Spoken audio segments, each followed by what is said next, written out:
الحمد لله وكفى وسلام على عباده الذين اصطفى أما بعد فأعوذ بالله من الشيطان الرجيم بسم الله الرحمن الرحيم رب هب لي من الصالحين فبشرناه بغلام حليم فلما بلغ معه السعي قال يا بني إني أرى في المنام أني أذبحك فانظر ماذا ترى قال يا أبت افعل ما تؤمر ستجدني إن شاء الله من الصابرين رب اشرح لي صدري ويسر لي أمري واحلل عقدة من لساني يفقهوا قولي سبحانك لا علم لنا إلا ما علمتنا إنك أنت العليم الحكيم اللهم صل على محمد في أول كلامنا اللهم صل على محمد في أوسط كلامنا اللهم صل على محمد في آخر كلامنا صدق الله العظيم محترم دینی بھائیوں، قرآن کریم کی دو تین آیتیں آپ کے سامنے تلاوت کی گئی ہیں اور اس وقت بقرعید عید الاضحیٰ ہمارے بالکل قریب ہے۔ اسی مناسبت سے قرآن کریم کی دو تین آیتیں آپ کے سامنے تلاوت کی گئی ہیں۔ یہ جو دن چل رہے ہیں یہ بڑے مبارک دن ہیں، یہ ایام بڑے مبارک ایام ہیں۔ قرآن کریم میں اللہ تعالیٰ نے ذی الحجہ کے شروع کے 10 دنوں کی اللہ نے قسم کھائی ہے، والفجر ولیال عشر، 10 راتوں کی قسم اللہ نے کھائی ہے۔ مفسرین لکھتے ہیں ان 10 راتوں کی جو اللہ نے قسم کھائی ہے اس سے مراد یہ ذی الحجہ کے شروع کی 10 راتیں اور یہ شروع کے 10 دن ہیں۔ عام طور پر آج لوگ ان 10 دنوں کی اہمیت کو نہیں سمجھتے اور اس میں عبادت کرنے کو ضروری نہیں سمجھتے، حالانکہ یہ بڑی مقدس راتیں ہیں، یہ دن بڑے مقدس اور بڑے مبارک دن ہیں جن میں ہمیں زیادہ عبادت کرنا چاہیے، جس میں اللہ کی طرف سے زیادہ ثواب دیا جاتا ہے۔ ان میں یہ 10 دن بھی شامل ہیں، یہاں تک کہ ایک حدیث میں اللہ کے نبی صلی اللہ علیہ وسلم نے فرمایا اللہ تعالیٰ کو ان 10 دنوں کے علاوہ کسی اور دن میں عبادت کرنا، اللہ کو ان 10 دنوں میں عبادت کرنا سب سے زیادہ پسندیدہ ہے دوسرے دنوں کے مقابلے میں۔ اسی طرح ایک حدیث میں اللہ کے نبی صلی اللہ علیہ وسلم فرماتے ہیں ان 10 دنوں کے اندر ایک روزے کا ثواب، 10 نہیں 9 دن، عید کے دن تو روزہ حرام ہے، تو شروع کے جو 9 دن ہیں ان میں ہر دن روزے کا ثواب 1 سال کے روزوں کے برابر ثواب۔ اور اللہ کے نبی فرماتے ہیں ایک حدیث میں کہ عرفہ کا روزہ 9 ذی الحجہ جو ہمارے انڈیا کے حساب سے اتوار کے دن ہے 9 ذی الحجہ، اور جس ملک میں جہاں 9 تاریخ ہے اسی کا اعتبار ہوگا، سعودی عرب کا اعتبار نہیں ہوگا۔ سعودی عرب میں 9 ذی الحجہ ہفتے کے دن ہے تو اس کا اعتبار نہیں، ہمارے ملک میں یا جس ملک میں بھی جہاں جو لوگ رہتے ہیں وہاں کی 9 تاریخ وہ عرفے کا روزہ ہے۔ اس ایک دن کے روزے کے بارے میں اللہ کے نبی نے فرمایا کہ مجھے امید ہے اللہ کی ذات سے کہ اللہ اس ایک روزے کے بدلے میں پچھلے 1 سال کی گناہ معاف فرمائیں گے اور آئندہ 1 سال کی گناہ معاف فرمائیں گے۔ اتنی بڑی فضیلت ہے ایک روزے کی، اس لیے اگر 10 دن پورے روزہ 9 دن نہ رکھ سکتے ہو کم از کم ایک دن اتوار کا دن روزہ رکھنا چاہیے۔ اور اللہ کے نبی صلی اللہ علیہ وسلم نے ایک بہت بڑی فضیلت بیان فرمائی ہے جو عام طور پر ہم لوگ اسے یا جانتے نہیں یا جان کر شاید بھول جاتے ہیں۔ اللہ کے نبی نے فرمایا ان 10 راتوں میں ہر رات لیلۃ القدر کے برابر اس میں عبادت کا ثواب ہے. لیلۃ القدر کے برابر. لیلۃ القدر کی ایک رات 1000 مہینوں سے افضل اور بہتر، 1000 مہینوں کے برابر ثواب دیا جاتا ہے لیلۃ القدر میں. تو ان 10 راتوں میں بھی وہی ثواب دیا جاتا ہے. اس لیے ان راتوں میں سو کر اور غفلت کے ساتھ نہیں گزارنا چاہیے. لیلۃ القدر اور تاخرات میں جس طرح جاگنے کا اہتمام کرتے ہیں، عبادت کی فکر کرتے ہیں، اسی طرح ان 10 راتوں کے اندر بھی لیلۃ القدر کے برابر ثواب دیا جا رہا ہے. اس لیے پوری رات کوشش کریں جاگنے کی. اگر نہیں ہو رہا ہے تو کم از کم آخری حصے میں جو تہجد کا وقت ہے اس میں کم از کم آدھا گھنٹہ یا 1 گھنٹہ عبادت کے لیے جاگیں. اور یہ بڑی مقدس فضیلت ہے، بڑی مبارک فضیلت ہے. اور ایک بات یہاں نوٹ کرنے کی یہ ہے، غور کرنے کی یہ ہے، تاخرات میں حضور صلی اللہ علیہ وسلم نے متعین نہیں فرمایا ہے کون سی رات ہے. 5 راتوں میں جاگنے کا حکم دیا اور کہا کہ 21، 23، 25، 27، 29 ان میں کسی میں بھی ہو سکتی ہے. لیکن یہاں اللہ کے نبی کیا فرماتے ہیں، ان 10 راتوں کے اندر عبادت کرنے والے کو لیلۃ القدر کے برابر ثواب دیا جائے. مطلب یہ ہے کہ یہاں فکس ہے راتیں، یعنی تلاش کرنے کا مسئلہ نہیں ہے، بلکہ ہر رات اگر آپ اس نیت سے عبادت کریں کہ یہ لیلۃ القدر کے برابر ثواب ملے گا تو ضرور ثواب دیا جائے گا. تو اس طرح یہ دن بڑے مبارک دن، یہ راتیں بڑی مبارک راتیں، ان میں روزوں کی فضیلت اور حج جو ہوتا ہے وہ صرف اسی مہینے میں ہوتا ہے، 8 ذی الحجہ سے 13 تک. تو اس وجہ سے بھی یہ ایام بڑے مبارک، اور خاص طور پر اب سے لے کر جو عید تک کے 2-3 دن باقی ہیں اس میں حاجی وہاں تقریباً 30-40 لاکھ حجاج اکرام مینا میں، عرفات میں، مزدلفہ میں اللہ کے سامنے خوب رو کر بھیڑ بڑا کر وہاں پر اللہ سے دعائیں مانگتے ہیں. تو اس کی وجہ سے بھی پوری دنیا میں اس کے اثرات، اس کی برکتیں پوری دنیا میں اللہ تعالیٰ تقسیم فرماتے ہیں. تو اس لیے ہم غفلت کے ساتھ نہ گزاریں، بلکہ ہم اب جو بقیہ دن ہیں اس کے اندر زیادہ سے زیادہ عبادت کرنے کی کوشش کریں. قرآن کریم کی جو 2-3 آیتیں آپ کے سامنے پڑھی گئی ہیں، ان ایام کی کچھ فضیلت بتانے کے بعد آگے 2 باتیں آج بتانا ہے. ایک یہ بتانا ہے کہ 10 ذی الحجہ کو جو قربانی کی جاتی ہے اس قربانی کی تاریخ کیا ہے، وہ قربانی کی وجہ کیا ہے، اس کا آغاز کہاں سے ہوا، اس سلسلے میں کچھ باتیں بتانا ہے اور کچھ چھوٹے موٹے قربانی کے مسائل آپ کے سامنے بتانا ہے. تو سب سے پہلی بات، یہ جو ہم قربانی کرتے ہیں اور پوری دنیا کے اندر جو قربانی ہوتی ہے اس کا جو آغاز ہے وہ حضرت ابراہیم علیہ السلام کی طرف سے اس کی شروعات ہوئی، وہاں سے اس کا آغاز ہوا. اور حضرت ابراہیم علیہ السلام ایسے عظیم نبی ہیں، ایسے جلیل القدر نبی ہیں جن کا ذکر اللہ نے قرآن کریم میں جگہ جگہ فرمایا. اور ان ابراہیم علیہ السلام ایسے نبی ہیں جن کی اتباع کرنے کا ہمارے نبی صلی اللہ علیہ وسلم کو حکم دیا گیا، وَاتَّبِعْ مِلَّةَ إِبْرَاهِيمَ حَنِيفًا. آپ ابراہیم علیہ السلام کی ملت کی اتباع کیجیے. قرآن کریم میں جگہ جگہ ابراہیم علیہ السلام کی دعاؤں کو اللہ نے نقل کیا. حضرت ابراہیم علیہ السلام نے یہ دعا مانگی، یہ دعا مانگی، یہ دعا مانگی، ان کی دعاؤں کو نقل کیا. اور ابراہیم علیہ السلام کے بارے میں اللہ نے کہا کہ ہم نے ان کو امام بنایا، انی جاعلک للناس اماما، ان کو امام بنایا.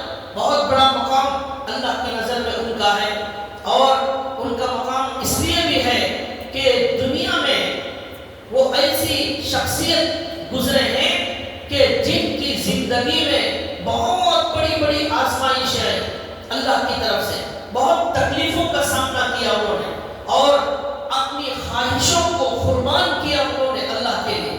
اللہ کی محبت کے اندر انہوں نے ہر چیز قربان کر دی.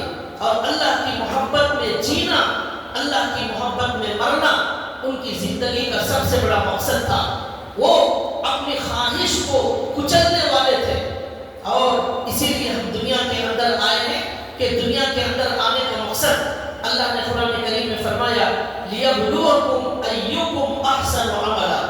اللہ یہ دیکھنا چاہتے ہیں کہ اللہ تم کو آزمانا چاہتے ہیں کون تم میں سے اچھا عمل کرنے والا ہے، بس اس لیے دنیا میں آنا ہے۔ تو لہذا اللہ آنکھیں دیں گے لیکن آنکھیں اپنی مرضی سے استعمال نہیں کرنا ہے، یہی آزمائش اور امتحان ہے۔ حلال اور حرام دونوں آئیں گے، صرف حلال لینا ہے اگرچہ کہ وہ تھوڑا ہو، حرام سے بچنا ہے اگرچہ کہ وہ زیادہ ہو، یہی آزمائش۔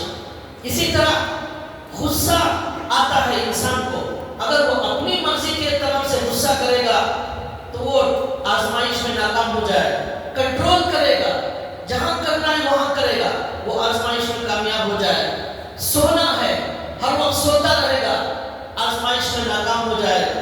اللہ جب کہیں گے اٹھنا ہے، اللہ جب کہیں گے سونا ہے، یہ ایسا کرے گا، آزمائش میں کامیاب ہو جائے گا۔ یہی دنیا کے آنے کا مقصد اور خلاصہ ہے، اپنی مرضی یہاں چلنے والی نہیں۔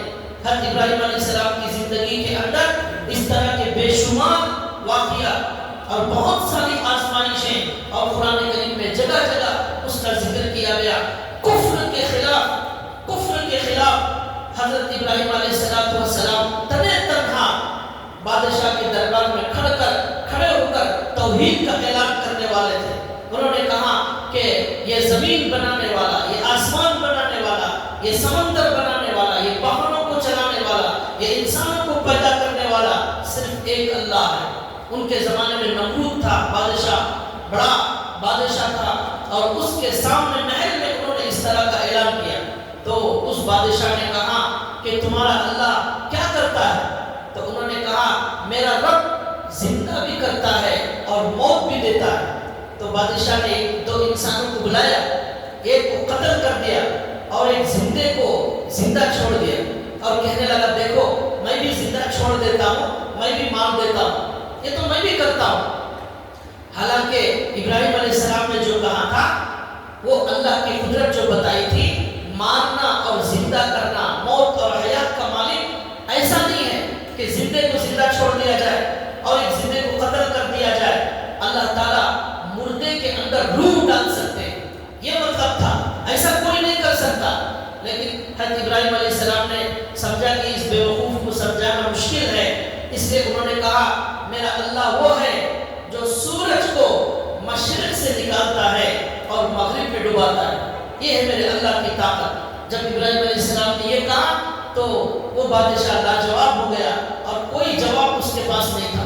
تو اس طرح حضرت ابراہیم علیہ السلام کفر کی دنیا میں توحید کا ڈنکا بجانے والے تھے، اس لیے اللہ کے بڑے برگزیدہ پیغمبر تھے۔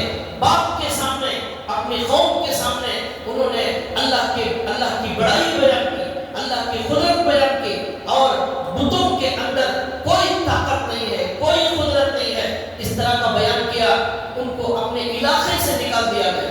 پھر ایک مرتبہ قرآن کریم کے اندر آتا ہے ان پر اور ایک آزمائش آئی کہ ان کو ایک مرتبہ توحید کا اعلان بلند کرنے کی وجہ سے آگ میں جلا دیا گیا، بہت بڑی آگ لگائی گئی اور اس کے اندر ان کو پھینک دیا گیا۔ اللہ کے حکم سے وہ آگ کو اللہ نے ٹھنڈی کر دیا، یہ بھی قرآن کریم کے اندر موجود۔ اس طرح قرآن کریم کے اندر ان کے بے شمار واقعات موجود، ہم ان سب کی تفصیل میں جا نہیں سکتے، صرف قربانی کا پس منظر آج ہم کچھ باتیں ہم جانیں گے۔ لکھا ہے کہ حضرت ابراہیم علیہ السلام کی عمر تقریباً 80 پر 6 سال کی ہو گئی، 80 پر 6 سال کی عمر کو پہنچ گئے، بڑھاپا آ چکا تھا۔ اس وقت انہوں نے اللہ تعالیٰ سے دعا کی، کیا دعا کی؟ رب ہب لی من الصالحین، اے اللہ مجھے نیک اولاد عطا فرما، یہ دعا فرمائی۔ رب ہب لی من الصالحین، 80 پر 6 سال کی عمر میں۔ تو لکھا ہے کہ یہاں پر دعا میں انہوں نے کہا اے اللہ مجھے نیک اولاد عطا فرما۔ اس سے معلوم ہوا جو لوگ اللہ سے اولاد مانگتے ہیں ان کو صرف اولاد نہیں مانگنا ہے، نیک اولاد مانگنا ہے۔ اس لیے کہ نیک اولاد جو ہوگی اس کا فائدہ والدین کو دنیا میں بھی ہوگا اور آخرت میں بھی ہوگا، اور زندہ جب تک ہے تب تک بھی ہوگا، ہمارے مرنے کے بعد بھی ہماری نیک اولاد کا فائدہ ہمیں ہوگا۔ نیک اولاد نہیں ہوگی، ہمیں بھول جائے گی، ہمارے لیے دعا نہیں کرے گی، ہمارے لیے ایصال ثواب نہیں کرے گی، اور دنیا کے اندر گناہوں میں مبتلا ہو جائے گی۔ تو ایسی اولاد اللہ نے قرآن میں فرمایا لا تلہکم اموالکم ولا اولادکم عن ذکر اللہ، تمہارے مال اور اولاد کہیں تم کو اللہ سے غافل نہ کر دے، گناہوں میں مبتلا نہ ہو جائے اولاد کی وجہ سے، اس لیے نیک اولاد کی دعا فرمائے۔ حدیث میں اللہ کے نبی فرماتے ہیں انسان کے مرنے کے بعد اس کے نام اعمال کو بند کر دیا جاتا ہے، لیکن جس کی اولاد نیک اولاد اس نے چھوڑ کر دنیا میں چھوڑی ہے، وہ نیک اولاد اس کے لیے دعا کرتی ہے، تو اس کے دعا کی وجہ سے، اس کے ایصال ثواب کی وجہ سے اس کا نام اعمال بند نہیں ہوتا، اس کے نام اعمال جاری رہتا ہے، اللہ تعالیٰ اس کے درجات بلند کرتے رہتے۔ اس لیے حضرت ابراہیم علیہ السلام نے نیک اولاد کی دعا فرمائی۔ چنانچہ اللہ کے حکم سے فرشتے حضرت ابراہیم علیہ السلام کے پاس آئے۔ قرآن کریم کہتا ہے فرشتوں کی جماعت آئی، ان کو معلوم نہیں تھا کہ ان کا آنے کا مقصد کیا ہے۔ اس کے بعد انہوں نے سلام کیا، پھر فرشتوں نے کہا کہ ہم فلاں بستی پر عذاب نازل کرنے کے لیے آئے، ہلاک کرنے کے لیے آئے۔ اس موقع پر ان فرشتوں نے جب فرشتے آئے وہ فرشتوں کی شکل میں نہیں تھے، تو حضرت ابراہیم علیہ السلام انسان سمجھ کر ان کے سامنے بکرا ذبح کیا اور ان کے سامنے پیش کیا کھانے کے لیے۔ تو وہ کھانے بالکل تیار نہیں ہے، اس لیے کہ فرشتے کھاتے نہیں ہیں، ان کو کھانے کی ضرورت نہیں ہے۔ جب وہ کھانے تیار نہیں ہوئے تو ابراہیم علیہ السلام کو ڈر ہونے لگا کہ یہ لوگ کھاتے کیوں نہیں ہیں۔ فَأَوْجَسَ مِنْهُمْ خِیفَةً، تو ڈرنے لگے اپنے دل میں کہ کھاتے کیوں نہیں۔ اس کے بعد فرشتوں نے بتایا کہ ہم انسان نہیں ہیں، ہم فرشتے ہیں، اللہ کے حکم سے آئے ہیں۔ اور اس وقت فرشتوں نے حضرت ابراہیم علیہ السلام کو فَبَشَّرُوهُ بِغُلَامٍ حَلِيمٍ، انہوں نے ایک نیک اور بردبار بچے کی خوشخبری سنائی۔ اب جب بچے کی خوشخبری سنائی، ان کی دعا کی قبولیت ہونے کا اعلان ان کو سنایا، اللہ کا پیغام سنایا، تو ان کی جو بیوی اندر تھی وہ قرآن کریم کہتا ہے فَسَكَّتْ وَجْهَهَا وَقَالَتْ عَجُوزٌ عَقِيمٌ فَأَقْبَلَتِ امْرَأَتُهُ فِي سَرَّةٍ فَسَكَّتْ وَجْهَهَا وَقَالَتْ عَجُوزٌ عَقِيمٌ، وہ بیوی بوڑھی عورت اندر سے چیختے چلاتے ہوئے آئی اور کہنے لگی وَقَالَتْ عَجُوزٌ عَقِيمٌ، ایک ایسی عورت کو اللہ بچہ کیسا دیں گے جو بوڑھی بھی ہے اور بانجھ بھی ہو چکی ہے، بچے نہیں ہوئے ہیں اور بوڑھی بھی ہو چکی ہے۔ تو فرشتوں نے اس کا جواب دیا قالوا كذلك قال ربك، تمہارے پروردگار نے ایسا ہی کہا ہے، اللہ کی قدرت سے اللہ جو چاہے کر سکتے ہیں، سب کچھ ہو سکتا ہے۔ 12ویں پارے میں اللہ نے کہا قالوا اتعجبین من امر اللہ رحمۃ اللہ وبرکاتہ، کیا تم اللہ کے حکم پر تعجب کرتے ہو؟ اللہ کے فیصلے پر کوئی تعجب نہیں ہو سکتا، اللہ سب کچھ کر سکتے ہیں۔ چنانچہ حضرت ابراہیم علیہ السلام کی جو بیوی تھی حضرت حاجرہ علیہ السلام، اس وقت ان فرشتوں کے خوشخبری سنانے کے بعد اللہ تعالیٰ نے ان کو ایک بیٹا عطا فرمایا۔ اس بیٹے کا نام حضرت اسماعیل علیہ السلام۔ اب حضرت اسماعیل علیہ السلام کی شکل میں اللہ نے ان کو بیٹا دیا۔ اب جب بیٹا ہو گیا، اب حضرت ابراہیم علیہ السلام کی اور ایک آزمائش شروع ہو گئی۔ وہ آزمائش یہ ہوئی کہ اللہ تعالیٰ نے حکم دیا کہ اب اس بیوی کو اور اس بچے کو لے جا کر، حضرت ابراہیم علیہ السلام ملک شام میں رہتے تھے، تو اللہ نے کہا کہ لے جا کر مکے کی سرزمین پر، اب جہاں کعبۃ اللہ ہے مکہ، اس وقت تک وہ آباد نہیں ہوا تھا، وہاں کوئی آبادی نہیں تھی، بالکل بیابان تھا، خالی میدان تھا، کوئی انسان وہاں رہتا نہیں تھا، کوئی کھیت، کوئی اناج، کوئی غلہ، پانی، کچھ موجود نہیں تھا۔ ایسے بیابان میدان میں اللہ نے کہا اپنی بیوی بچے کو لے جا کر وہاں چھوڑا۔ اب یہ کتنی بڑی آزمائش ہے، حالانکہ اتنے سالوں کے انتظار کے بعد ایک بچہ ہوا ہے، اور وہ بچہ بھی ابھی بہت چھوٹا ہے، چلنے پھرنے کے قابل نہیں ہے، اس بچے کو اور اس کی ماں کو اللہ یہ حکم دیتے ہیں کہ بیابان میدان میں چھوڑ دیا جائے، جہاں کوئی انسان نہیں، کھانے پینے کا کوئی نظام نہیں، کچھ نہیں ہے، نہ کوئی انسان، نہ کوئی بستی، کچھ نہیں ہے۔ لیکن حضرت ابراہیم علیہ السلام کی زندگی ایسی تھی، ہر قدم پر وہ صرف یہ دیکھتے تھے میرے اللہ کا کیا حکم ہے، میرے اللہ کی کیا مرضی ہے، میرے نفس کو کیا پسند آ رہا ہے، یہ نہیں دیکھتے تھے، اور میں کیا چاہتا ہوں یہ نہیں دیکھتے تھے، اللہ کیا چاہتے ہیں وہ دیکھتے تھے۔ یہی آزمائش ہے، اسی میں کامیاب ہونے کے لیے ہم دنیا میں آئے۔ ہر قدم قدم پر ہماری آزمائش ہو رہی ہے، ہماری آنکھوں کی آزمائش، ہمارے خیالوں کی آزمائش، ہمارے دل کی آزمائش، ہمارے چلنے پھرنے اٹھنے بیٹھنے کھانے، ہر جگہ ہم امتحان دے رہے ہیں اللہ تعالیٰ۔ اب حضرت ابراہیم علیہ السلام نے اپنی بیوی اور بچے کو لے جا کر اس بیابان میں اور اس خالی میدان میں چھوڑ دیا جہاں پر کوئی موجود نہیں۔ اب حضرت حاجرہ علیہ السلام اور اسماعیل علیہ السلام کو چھوڑ کر حضرت ابراہیم علیہ السلام واپس جانے لگے۔ اماں حاجرہ علیہ السلام کہنے لگی کہ ہمیں کہاں چھوڑ کر جا رہے ہیں؟ تو حضرت ابراہیم علیہ السلام خاموش تھے، کوئی جواب نہیں دیا۔ پھر حضرت حاجرہ علیہ السلام نے کہا کیا اللہ کا یہی حکم ہے؟ حضرت ابراہیم علیہ السلام نے کہا اللہ کا یہی حکم ہے۔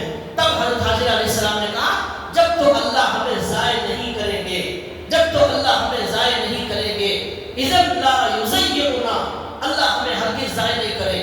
چنانچہ حضرت ابراہیم علیہ السلام آ گئے، ملک شام واپس آ گئے۔ اب ادھر کیا ہوا؟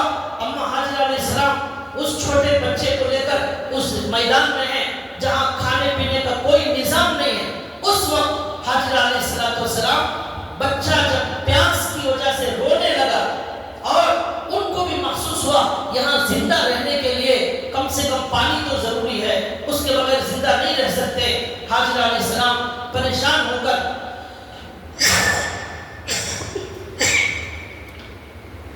پانی کی تلاش میں ادھر سے ادھر بھاگنے لگی۔ وہاں دو پہاڑیاں تھیں، صفا اور مروہ کی دو پہاڑیاں، جہاں آج حجاج اکرام سعی کرتے ہیں، دو پہاڑیوں کے ساتھ چکر لگاتے ہیں۔ اماں حاجرہ علیہ السلام وہاں ان پہاڑیوں پر پانی کی تلاش میں 7 چکر پہاڑوں پر لگانے لگی۔ اللہ کو یہ ادا ان کی پسند آ گئی اور اللہ نے ان کی اس ادا کو قیامت تک جاری رکھنے کے لیے ہر حاجی کو یہ حکم دیا، ہر عمرہ کرنے والے کو یہ حکم دیا کہ تمہارا حج اور تمہارا عمرہ اس وقت تک مکمل نہیں ہوگا جب تک صفا اور مروہ کے ساتھ چکر نہیں لگائے۔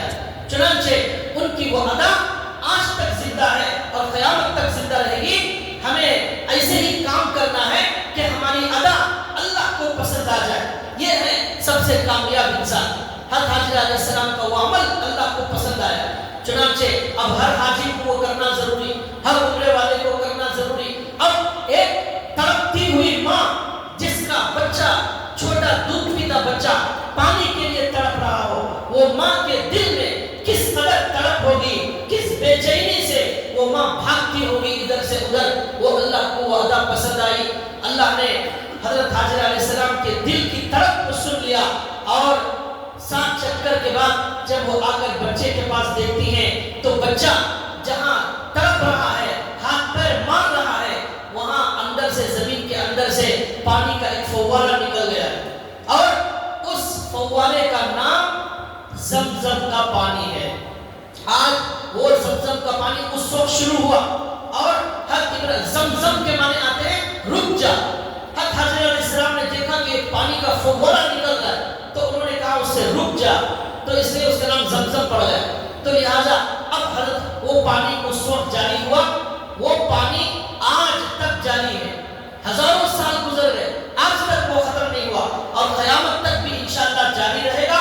وہ پانی اللہ کے نبی صلی اللہ علیہ وسلم نے فرمایا ماء زمزم لما شرب لہ، جس نیت سے کوئی بھی مسلمان پانی پیے گا اللہ اس کی نیت کے مطابق اس کی دعا کو قبول فرمائے۔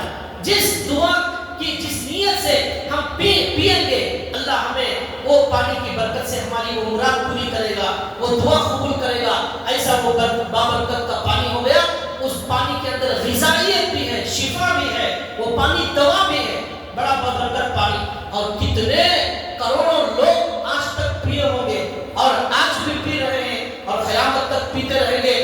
وہ نہ ختم ہونے والا خزانہ اللہ نے وہاں ایک ماں کی طلب کی وجہ سے، ایک معصوم بچے کے طلب کی وجہ سے اللہ نے وہ جاری کر دی۔ چنانچہ اب وہ زمزم کا پانی، جو زمزم کے پانی کی شروعات وہاں سے ہوئی، اس برکت والے پانی کی شروعات وہاں سے ہوئی۔ تو ہر جگہ آپ دیکھیں گے ہماری شریعت میں حضرت ابراہیم علیہ السلام کی نشانیاں، حضرت حاجرہ علیہ السلام کی نشانیاں، ان کی یادیں موجود ہیں۔ چنانچہ اس کے بعد جب پانی وہاں پیدا ہو گیا تو وہاں بسنے کے لیے اور بھی ادھر ادھر کے لوگ آ کر وہاں مکے میں بسنے لگے۔ جب بسنے لگے تو وہاں کی ذمہ دار حاجرہ علیہ السلام ہو گئی، وہاں کی بڑی وہ ہو گئی، تو ان کے اطاعت کرتے ہوئے وہاں کے لوگ وہاں بستی میں رہنے لگے اور یہ بچہ دھیرے دھیرے بڑا ہونے لگا۔ جب یہ بچہ تھوڑا سا بڑا ہو گیا، تقریباً ان کی عمر 13 سال کی عمر ہو گئی، تو لکھا ہے کہ اب اللہ کی طرف سے اور ایک آزمائش کا فیصلہ ہوا۔ وہ کیا؟ اللہ تعالیٰ نے حضرت ابراہیم علیہ السلام نے جب دعا کی تھی بچے کے لیے، اس وقت حضرت ابراہیم علیہ السلام نے یہ نیت کی تھی، یہ نظر مانی تھی کہ مجھے جب اللہ بچہ دیں گے تو میں اس بچے کو اللہ کے لیے قربان کروں گا، یہ نظر مانی تھی، لیکن وہ نظر بھول گئے تھے۔ اب 13 سال کے بعد خواب میں دیکھتے ہیں ایک فرشتہ آیا ہے اور خواب میں حضرت ابراہیم علیہ السلام کو یاد دلاتا ہے کہ آپ اپنی نظر بھول گئے ہیں، اس نظر کو مکمل کریں اب اور وہ بچے کو قربان کریں، ذبح کریں۔ اب حضرت ابراہیم علیہ السلام دیکھ رہے ہیں خواب میں کہ وہ اپنے بچے کو ذبح کر رہے ہیں، وہ نظر بھی یاد آ گئی۔ پہلے دن جس دن حضرت ابراہیم علیہ السلام نے خواب دیکھا وہ دن تھا 8 ذی الحجہ کا، 8 ذی الحجہ، اور اس دن کو کہتے ہیں یوم الترویہ۔ یوم الترویہ کے معنی غور و فکر کا دن، اس لیے کہ حضرت ابراہیم علیہ السلام نے جب خواب دیکھا تو خواب دیکھنے کے بعد یہ سمجھا کہ شاید اللہ مجھے جانور قربان کرنے کا حکم دے رہے ہیں، چنانچہ انہوں نے کچھ جانور قربان کر دیے، لیکن غور و فکر جاری تھا، تو غور و فکر جاری رہنے کی وجہ سے 8 ذی الحجہ کا نام ہے یوم الترویہ۔ لیکن 9 ذی الحجہ کو بھی وہی خواب دیکھتے ہیں کہ اپنے بچے کو ذبح کر رہے ہیں۔ اب جب دوسرے دن خواب دیکھا، اب ان کو یہ یقین ہو گیا کہ اللہ یہ چاہتے ہیں کہ جانور کی نہیں میرے بچے کی قربانی دینا ہے۔ چنانچہ 9 ذی الحجہ کو عرفہ کا دن کہا جاتا ہے۔ عرفہ کے معنی آتے ہیں، یہ عرفہ یہ الفو سے بنا ہے، اس کے معنی جان لینا، پہچان لینا۔ حضرت ابراہیم علیہ السلام پہچان لیے، جان لیے کہ اب بچے کی قربانی دینا ہے، اس لیے اس دن کا نام یوم عرفہ ہے۔ تو اب حضرت ابراہیم علیہ السلام نے فیصلہ کر لیا، جان لیا، پہچان لیا کہ اب بچے کی قربانی دینا ہے۔ چنانچہ اب 10 ذی الحجہ کا نام ہے یوم النحر، قربانی کا دن۔ نحر کے معنی قربانی، یوم النحر قربانی کا دن۔ اب حضرت ابراہیم علیہ السلام 10 ذی الحجہ کو بیٹے کی قربانی کے لیے تیار ہو جاتے ہیں۔ اب جا کر حضرت ابراہیم علیہ السلام مکے میں اپنی بیوی حاجرہ علیہ السلام سے کہتے ہیں کہ بچے کو دعوت میں لے جانا ہے، اسے تیار کرو، دعوت میں لے جانا ہے، تیار کرو۔ اب سوال یہ ہوا کہ دعوت میں تو نہیں لے جانا ہے، جھوٹ بول رہے ہیں حضرت، تو اس کا جواب یہ ہے دعوت خالی کھانے پینے کی نہیں ہوتی، یہ دعوت اللہ کی طرف تھی، یہ اللہ کی طرف اللہ بلا رہے تھے، اللہ کی طرف جانا یہ بھی ایک دعوت ہے، روحانی دعوت۔ وہ کھانے کی جسمانی دعوت ہے، یہ روحانی دعوت، اللہ کی طرف جو لوگوں کو بلاتے ہیں وہ بھی دعوت ہے، تو لہٰذا یہ جھوٹ نہیں ہے۔ چنانچہ اب ماں کو یہ کہنے کے بجائے کہ میں بچے کو ذبح کرنے لے جا رہا ہوں، انہوں نے یہ کہا میں دعوت میں لے جا رہا ہوں۔ اب ماں بچے کو تیار کرتی ہے، کپڑے پہناتی ہے، نہلاتی ہے اور سرما لگاتی ہے، خوشبو لگاتی ہے۔ اب اس بچے کو لے کر حضرت ابراہیم علیہ السلام جانے لگے۔ وہ بچہ بھی خوشی خوشی کہیں دعوت میں جا رہے ہیں، بچوں کو تو اس کا بڑا انتظار رہتا ہے کہ کہیں باہر جانے کا موقع ملے۔ وہ بچہ خوشی سے اچھلتا کودتا ہوا، وہ معصوم بچہ وہ تیار ہو کر نکلنے لگا۔ اسے معلوم نہیں تھا کہ اسے ذبح کرنے کے لیے لے جایا جا رہا ہے۔ اب ان کی ماں نے پوچھا کہ جو ہے کہاں لے جا رہے ہیں؟ انہوں نے کہا دعوت کے لیے لے جا رہا ہوں، تو لے کر چلے۔ جب یہ لے کر یہاں سے چلے تو جب نکل گئے حضرت ابراہیم علیہ السلام، شیطان اب حضرت حاجرہ علیہ السلام کے پاس آیا اور آ کر کہنے لگا معلوم ہے کہاں لے جا رہے ہیں حضرت ابراہیم علیہ السلام؟ تو انہوں نے کہا دعوت میں لے جا رہے ہیں، اور کہاں لے جا رہے ہیں؟ شیطان نے کہا نہیں، یہ ذبح کرنے لے جا رہے ہیں، قربان کرنے لے جا رہے ہیں۔ تو ماں نے کہا ایک باپ اپنے بچے کو کس طرح ذبح کر سکتا ہے؟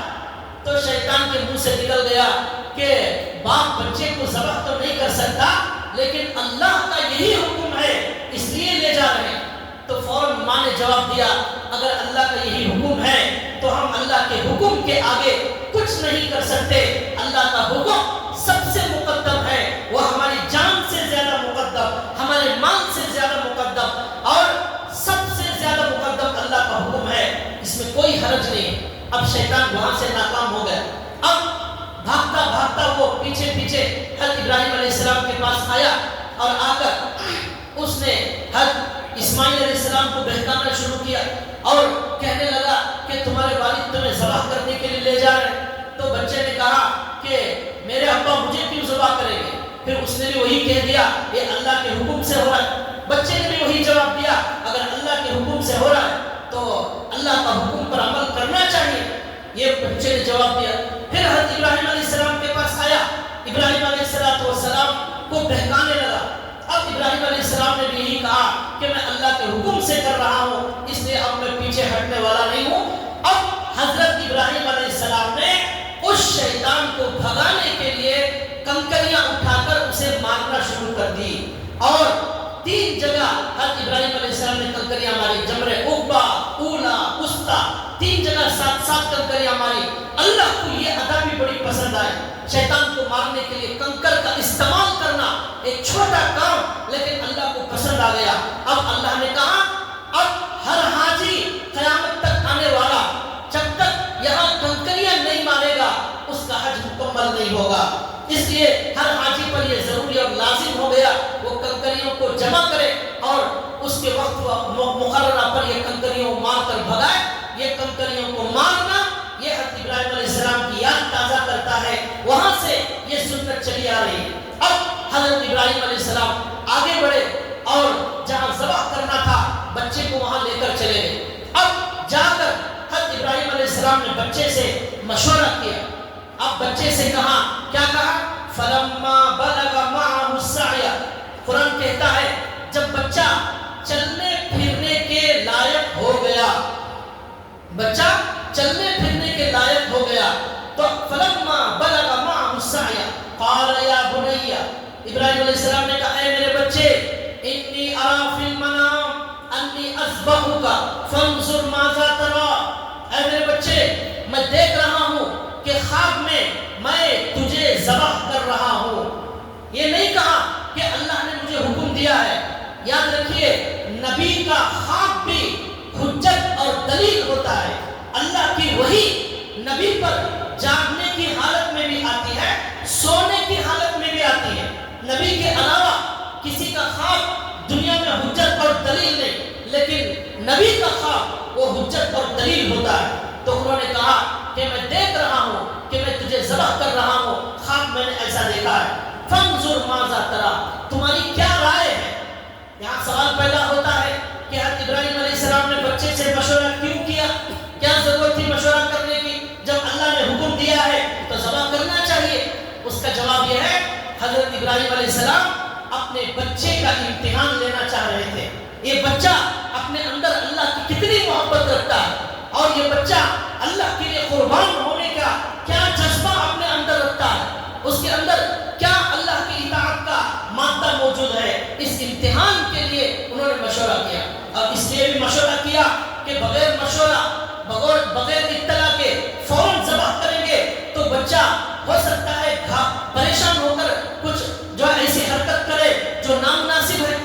تو اس لیے پہلے مشورہ کر لیا، ذہن کو تیار کر لیا۔ اب جب بچے کو حضرت ابراہیم علیہ السلام نے کہا، وہ معمولی ہمارے بچوں کی طرح بچہ نہیں تھا، گیم کھیلنے والا۔ ہمارا بچہ کیا ہوتا ہے؟ گیم کھیلنے والا، کرکٹ کھیلنے والا، اور ہمارا بچہ موبائل والا ہوتا ہے۔ ہمارے بچے کو دنیا کی ساری چیزیں معلوم ہوتی ہیں، اسے دین کا کوئی علم نہیں ہوتا، ایسا بچہ نہیں تھا۔ وہ نبی کا بچہ تھا، وہ نبی کے گھر میں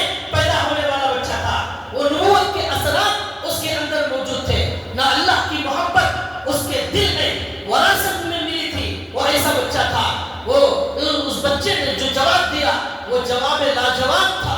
اس نے کہا یا ابت افعل ما تؤمر ستجدنی انشاء اللہ من الصابرین. اے ابا جان، اے میرے ابا جان، افعل ما تؤمر، جو حکم دیا گیا ہے اس حکم کو آپ پورا کیجئے.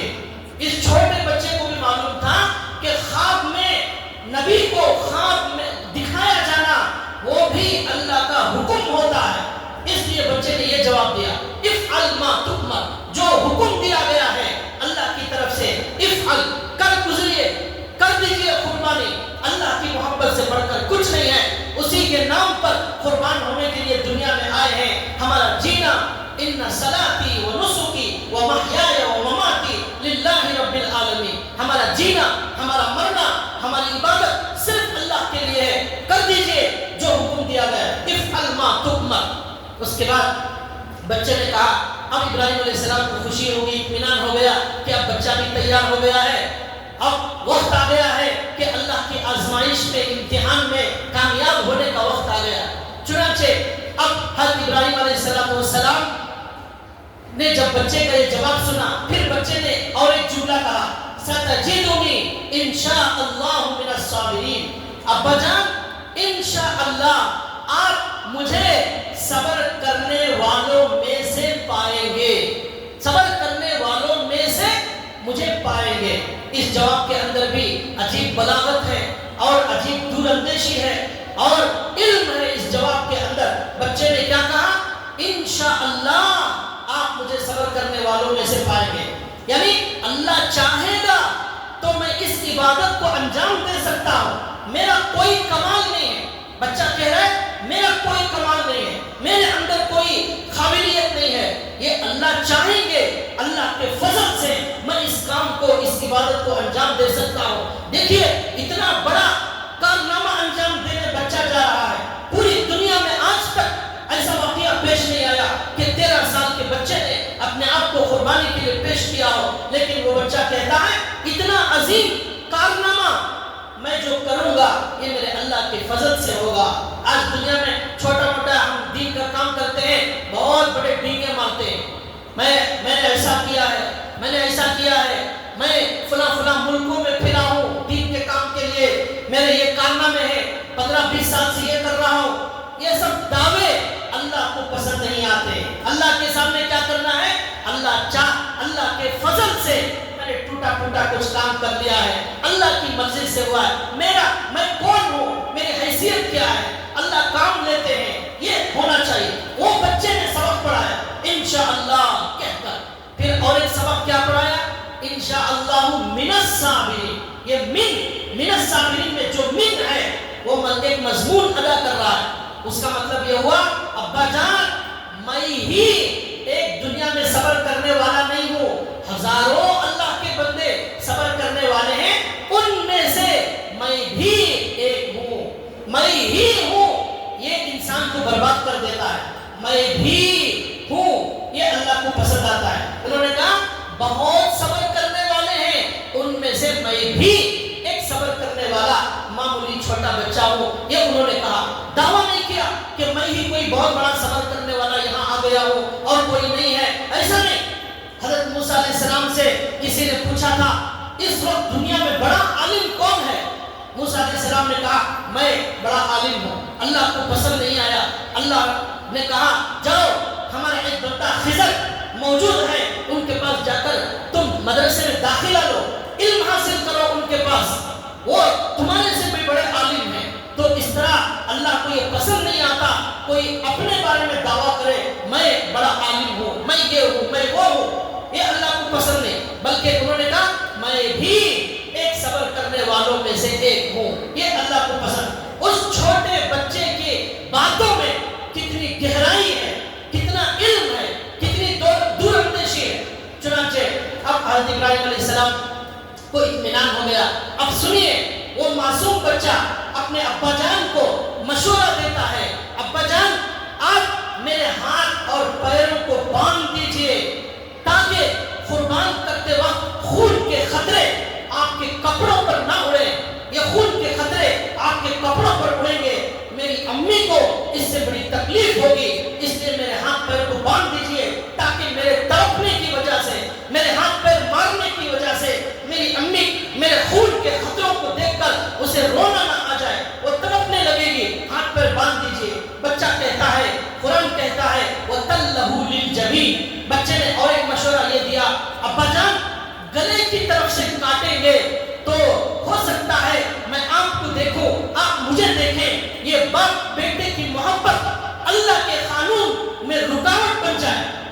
باپ بیٹے کی محبت اللہ کے قانون میں رکاوٹ بن جائے، اس لیے آپ مجھے الٹا لٹا دیجئے، گردن کے پاس سے آپ مجھے کاٹیے، میرا گلا نیچے ہوگا، پیچھے سے چھری چلائیے، تاکہ ہماری محبتیں ہماری اس اللہ کی عبادت میں رکاوٹ نہیں بننا چاہیے۔ چنانچہ حضرت ابراہیم علیہ السلام نے بچے کی بات مان لی اور بچے کو الٹا لٹا دیا۔ اب الٹا لٹانے کے بعد ہاتھ پیروں کو باندھ دیا، اور اس کے بعد حضرت ابراہیم علیہ السلام نے اپنی چاقو کو تیز کیا اور اس بچے پر چھری چلانے کے لیے پوری طرح تیار ہو گئے۔ جب تیار ہو گئے، یہ منظر پورے آسمان کے فرشتے دیکھ رہے تھے، اور یہ منظر اللہ کی وہ ساری مخلوق دیکھ رہی تھی جسے اللہ دکھا سکتے تھے، اور حضرت جبریل دیکھ رہے ہیں، حضرت اسرافیل دیکھ رہے ہیں، حضرت میکائیل دیکھ رہے ہیں، تمام فرشتے دیکھ رہے ہیں۔ یہ کیا ہو رہا ہے؟ یہ کیسی عبادت ہے؟ یہ انسان جسے پیدا ہونے سے پہلے ہم نے کہا تھا اے اللہ اس انسان کو پیدا مت کرنا، یہ خون کرے گا، فساد کرے گا، لڑائی جھگڑے کرے گا، اللہ اس کو پیدا مت کرنا، ہم نے مشورہ دیا تھا۔ ہمیں کیا معلوم تھا کہ یہ انسانوں میں ایسے بھی ہوں گے جن کا ایک 13 سال کا معصوم بچہ اللہ کے لیے اپنا خون بہانے تیار ہو جائے گا؟ ہمیں اس وقت معلوم نہیں تھا۔ فرشتے اس منظر کو دیکھ کر اپنی اس بات پر شرمندہ ہونے لگے کہ ہم نے کیسا مشورہ دیا، یہاں پر کیسے کیسے لوگ موجود ہیں، ایسا باپ ہم نے نہیں دیکھا، ایسا بیٹا ہم نے نہیں دیکھا۔ یہ قربانی آج تک دنیا میں جتنے انسان پیدا ہوئے اس کی کوئی تاریخ نہیں ہے، کوئی مثال نہیں ہے، کیا ہو رہا ہے؟ لیکن اب باپ بالکل رکنے والا نہیں ہے۔ اب ہاتھ پر باندھے گئے، لٹا دیا گیا، اب چاقو سے زور سے اپنی حضرت ابراہیم علیہ السلام اپنی طاقت لگا کر اس چھری کو چلاتے ہیں، لیکن اب وہ چھری کٹنے تیار نہیں۔ اب پورا پروگرام بن گیا، سب کچھ تیار ہو گیا، ماں تیار، بیٹا تیار، باپ تیار، چاقو تیار، سب کچھ امتحان کے سارے ٹیسٹ پاس کر چکے ہیں، لیکن اب اصل جب مرحلہ آتا ہے وہ چاقو چلنے تیار نہیں۔ پورا زور لگاتے ہیں لیکن چاقو چلنے تیار نہیں ہے۔ لیکن اب حضرت ابراہیم علیہ السلام بار بار زور لگاتے ہیں لیکن وہ چاقو چلنے والی نہیں۔ اب حضرت ابراہیم علیہ السلام نے اس چاقو کو غصے میں چاقو کو پھینک دیا۔ اس وقت اللہ نے چاقو کو زبان دی۔ اس چاقو نے حضرت ابراہیم علیہ السلام سے کہا میں کیا کروں؟ خلیل کا حکم ہے کہ کاٹو، رب جلیل کا حکم یہ ہے ہرگز نہ کاٹو۔ چاقو میں کاٹنے کی طاقت میرے اللہ کے حکم سے آتی ہے، آگ میں جلانے کی طاقت میرے اللہ کے حکم سے آتی ہے، پانی میں ڈبونے کی طاقت میرے اللہ کے حکم سے آتی ہے، بیماری سے موت تک پہنچانے کی طاقت میرے اللہ کے حکم سے۔ ایک پورا نظام چل رہا ہے۔ اللہ ارحم الراحمین ہے، وہ کسی بچے کو ذبح کرنے کا حکم جب فرشتے دیکھ نہیں سکتے، 70 ماؤں کی محبت کرنے والا وہ اللہ بھی دیکھ نہیں سکتا، لیکن اللہ آزماتے ہیں، دیکھتے ہیں میرے بندے کے دل میں محبت کتنی ہے، بس امتحان ہوتا ہے۔ اس لیے بھائیوں دنیا کے اندر جو بھی اللہ کا حکم آ جائے اس پر عمل کرے، اس آزمائش میں ہم برباد نہیں ہوں گے، ہم ہلاک نہیں ہوں گے، ہم کامیاب ہی ہوں گے۔ اللہ کے حکم پر چل کر کبھی کوئی ناکام نہیں ہو سکتا، کوئی بزدل نہیں ہو سکتا، کوئی ہارتا نہیں، ہر عمل کرنے والا جیتتا ہے۔ اب تعجب ہوا، چاقو بول رہی ہے اللہ نے منع کر دیا، کیوں منع کر دیا؟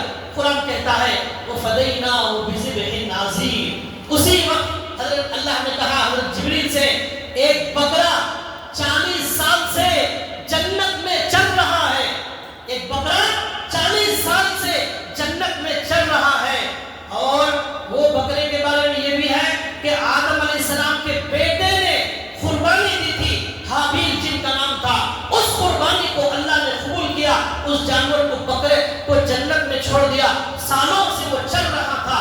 حضرت جبریل سے کہا وہ بکرا لے جاؤ اور ابراہیم علیہ السلام کو دینا اور کہنا ہم نے آپ کی قربانی قبول کر لی، اس کی جگہ بکرے کو ذبح کر دیا جائے۔ قد صدقت الرؤیا، قرآن کہتا ہے قد صدقت الرؤیا۔ جب وہاں سے بکرا آیا اور ابراہیم علیہ السلام کو حکم دیا گیا کہ آپ نے اپنے خواب کو سچ کر دکھایا، آپ امتحان میں 100% کامیاب ہو گئے، اب آپ کو بچے کو نہیں اس جانور کو قربان کرنا ہے۔ چنانچہ ابراہیم علیہ السلام نے بچے کو ہٹایا، جب بچے کو ہٹایا سارے فرشتوں کی جان میں جان آئی اور سب لوگوں کی پریشانی ختم ہو گئی. اب سب لوگوں نے کہا واہ میرے اللہ آپ کیسی عظیم قدرت کے مالک ہیں, صرف آزماتے ہیں لیکن آپ اس آزمائش میں اتنی ہی تکلیف دیتے ہیں جتنا انسان برداشت کر سکتا ہے. قرآن کا اعلان ہے لا یکلف اللہ نفسا الا وسعها, اللہ تمہاری طاقت سے زیادہ تمہیں ہرگز نہیں آزماتے. تو لہذا جو ہے وہاں بکرے کو ذبح کر دیا گیا. اللہ نے کہا کہ اس قربانی کو اللہ نے قبول کر لیا. یہ وہ سنت ہے جو اس وقت سے لے کر آج تک اور قیامت تک زندہ رہے گی. ہمارے نبی نے فرمایا, صحابہ نے پوچھا یا رسول اللہ یہ قربانی کیا ہے؟ اللہ کے نبی نے فرمایا یہ تمہارے باپ ابراہیم علیہ السلام کی سنت ہے. اور اللہ کے نبی صحابہ نے پوچھا ہمیں کیا ملے گا؟ اللہ کے نبی نے فرمایا ہر بال کے بدلے میں آپ کو ایک نیکی ملے گی. ہر بال کے بدلے میں ایک نیکی ملے گی. لاکھوں بال ہیں, لاکھوں نیکیاں ملے گی. پھر اللہ کے نبی نے فرمایا کہ تمہارے جانور کا خون کا خطرہ زمین پر گرنے سے پہلے اللہ تمہارے گناہوں کو معاف کر دیتے ہیں. اللہ تمہارے گناہوں کو معاف کر دیتے ہیں. اصل میں تو جان کی قربانی دینا چاہیے تھا اس اللہ کے لیے, لیکن اللہ نے کہا جان کی ضرورت نہیں, کم سے کم جانور کی قربانی دے دو. اس لیے اس سنت کی ادائیگی میں واجب, یہ قربانی واجب ہے ہر اس آدمی پر جس کے اوپر زکات واجب ہے. لیکن زکات کے مال میں سال گزرنا ضروری ہے. یہاں سال گزرنا ضروری نہیں ہے. 52.5 تولے چاندی یا 7.5 تولے سونا یا اس کے پیسے, 52.5 تولے چاندی کے پیسے 40 پر 8,000 تقریباً ہوتے ہیں. اتنے پیسے بھی اگر آپ کے پاس عید کے 3 دن ہیں 10, 11, 12, ان 3 دنوں میں کسی کے پاس اتنے پیسے بھی آ جائیں اور وہ ضرورت سے زائد ہو تو ہر اس آدمی پر قربانی واجب ہے. اور پورے گھر کی طرف سے ایک قربانی نہیں چلے گی. اگر بیوی مالدار ہے بیوی کی طرف سے الگ قربانی واجب, شوہر اتنے مال کا مالک ہے اس کے اوپر الگ قربانی واجب, نابالغ بچوں پر کچھ بھی واجب نہیں ہے. لیکن اگر بچے بالغ ہیں ان بالغوں کے پاس اگر مال نہیں ہے تو ان پر قربانی واجب نہیں. اگر بالغ بچے مالدار ہیں یعنی ان کے پاس بھی اتنا پیسہ ہے جس میں 52.5 تولے چاندی آ سکتی ہے تو ان بالغ بچوں کی طرف سے بالغ بچوں پر الگ قربانی واجب. تو لہذا 10 آدمی ہیں ایک بکرا دے دیتے ہیں, ایسا صحیح نہیں. ہر آدمی جائزہ لے بیوی کے پاس کتنا مال ہے, بچوں کے پاس کتنا مال ہے, میرے پاس کتنا مال ہے, کس پر قربانی واجب ہے, یہ سب دیکھ کر فیصلہ کریں. بڑے جانور میں 7 آدمی شریک ہو سکتے ہیں, چھوٹا اگر بکرا ہے صرف ایک جانور ایک ہی حصہ ہوگا, اور 7 جو لوگ شریک ہوتے ہیں اس کے اندر کسی کا بھی مال اگر حرام کا ہوگا کسی کی بھی قربانی نہیں ہوگی. اس لیے یہ 7 آدمی جو شریک ہوتے ہیں وہ علماء سے مسئلہ پوچھ کر اچھی طرح مسائل کے حساب سے اس کی قربانی کو انجام دیا جائے. یہ ہمارے ابراہیم علیہ السلام کی قربانی وہاں سے چلی آ رہی ہے. اس پورے واقعے سے ہمیں یہ سبق دیا جا رہا ہے کہ ہمیں اللہ نے بیٹے کی قربانی نہیں مانگی ہے, صرف ایک بکرے کی قربانی مانگی ہے. کیا ہم اتنا بھی نہیں کر سکتے؟ وہ بیٹے کو قربان کرنے تیار ہو گئے, ہم 15-20 ہزار کا بکرا نہیں دے سکتے. یہ ہمیں سبق دیا جا رہا ہے اور یہ کہا جا رہا ہے کہ ہمیں زندگی میں جب بھی اللہ کے لیے قربانی دینے کا وقت آ جائے, وقت کی قربانی, خواہش کی قربانی, جذبات کی قربانی, ہر چیز کی قربانی دینے کے لیے ہمیں ہر وقت تیار رہنا چاہیے. یہ سبق ہمیں اس سے دیا جا رہا ہے. اللہ تعالیٰ سے دعا ہے اور بھی کچھ مسائل بولنا تھا, وقت ختم ہو چکا ہے. جو حضرات کچھ پوچھنا چاہتے ہیں وہ بعد میں بھی مل کر قربانی کے بارے میں مسائل پوچھ سکتے ہیں. اللہ سے دعا ہے اللہ تعالیٰ ہمیں سنی ہوئی بات پر عمل کی توفیق عطا فرمائے اور ہماری اور ساری امت کی جو قربانی کی جا رہی ہے